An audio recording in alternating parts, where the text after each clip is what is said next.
Girls' Hostel. Nimisha was breathing heavily and was panting badly. Her hair was scattered. She was standing in front of the mirror, trying to tie her hair back after looking at herself, but due to panic, she couldn't do anything. That night, Nimisha regretted her habit of staying up late for the first time. Nimisha was scared that someone was still following her. This started when Manisha and Nimisha both were in Class A, studying in a boarding school and staying in the hostel. The boarding school they studied in was considered very good for studies. But the girls' hostel of that boarding school had a very different story. 5 years ago, a simple and academically brilliant girl from class 9 died on the 5th floor of the girls' hostel of that boarding school. No one could understand how the girl actually died. The teachers and parents used to say that the girl neither had depression nor any academic pressure. At first, everyone thought it was a murder, but the police never found any evidence, because of which the case was closed. But year after year, a rumor slowly began to spread, that now the ghost of that girl roams the 5th floor. That's why the school authorities shut down the 5th floor, which would be opened only once a week for cleaning.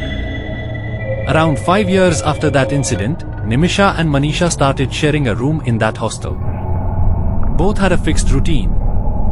Nimisha used to stay up the whole night to study and would go to sleep after waking Manisha at 7 a.m. Then Manisha used to study until breakfast time. Manisha wore spectacles and always had a black thread given by her mother tied on her hand.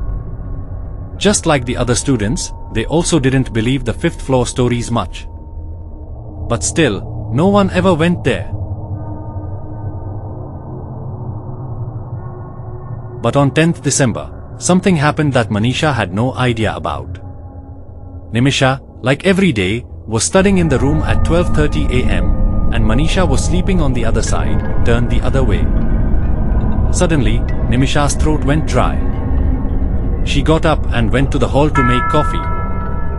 The entire hall was completely silent. Everyone was either in their rooms or had gone to sleep. There was no one in that hall. Only the rattling sound of the coffee machine could be heard. But after switching off the machine, silence took over again. Nimisha turned back holding her coffee mug and suddenly got startled, spilling her coffee. She saw that Manisha was standing right behind her. Because it was too dark, Nimisha could only see half of her face. That night, Manisha looked very different. She neither wore her glasses nor had the black thread on her wrist. Nimisha asked Manisha why she woke up so early, to which Manisha replied, "Why don't we both go to the 5th floor balcony?" Hearing this, Nimisha's eyes widened, and a faint mischievous smile appeared on her face.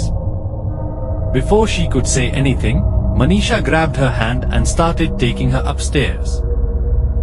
While climbing the stairs, only Nimisha's slippers made any sound. She noticed that Manisha wasn't even wearing slippers. Something felt very strange that night.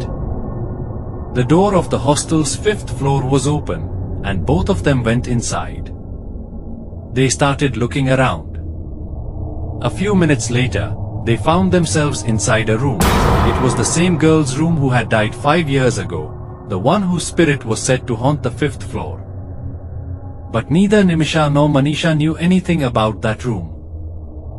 That night, the weather was very cold. Cold wind was blowing in through the windows built along the 5th floor corridor, and fog was forming in the darkness of night. Just then, Nimisha's eyes fell on the wall, where someone had scratched out in big letters with nails, 10th December. Both of them stood in the balcony and looked down. Manisha had been silently roaming around for a long time. Nimisha was feeling extremely cold, so she asked Manisha to come down. But Manisha didn't pay any attention. Nimisha tried calling her again, and that's when for the first time, Manisha looked directly into her eyes. Nimisha was utterly shocked. Manisha's eyes had turned completely white. In a very slow voice, she said, "Jump." Nimisha didn't understand why Manisha was asking her to jump down. All the color vanished from her face.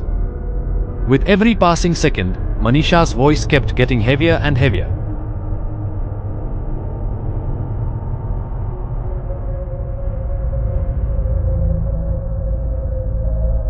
She kept looking into Nimisha's eyes and saying, "Jump, jump." Nimisha's face turned pale, and her hands and legs got stuck in one position, as if she was hypnotized. It felt like if she didn't jump, Manisha would push her down.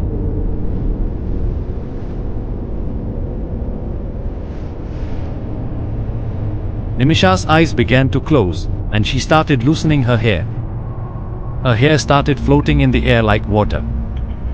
Nimisha was slowly coming under Manisha's control. But then suddenly, a loud thud was heard from the lower floor, and Nimisha came back to her senses. She gathered some courage and pushed Manisha back and ran down. While running, she heard a terrifying roar behind her, but she didn't dare to look back. She quickly rushed into her room and locked the door tightly.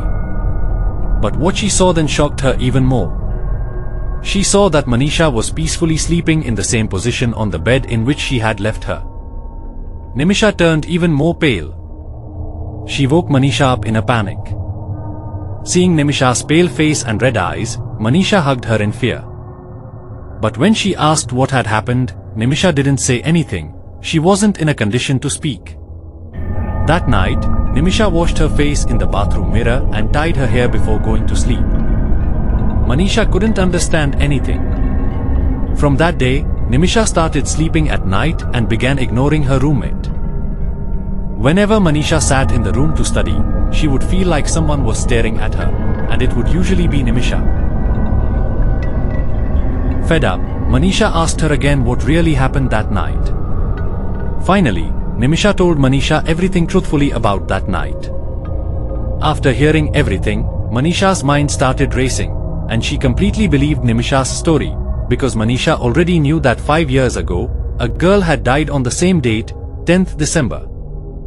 Which meant, all the stories, tales, and rumors that Manisha and Nimisha had been hearing were actually true.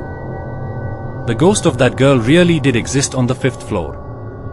From that day onwards, both of them stopped talking about the 5th floor. But to this day, they have never been able to forget that terrifying incident.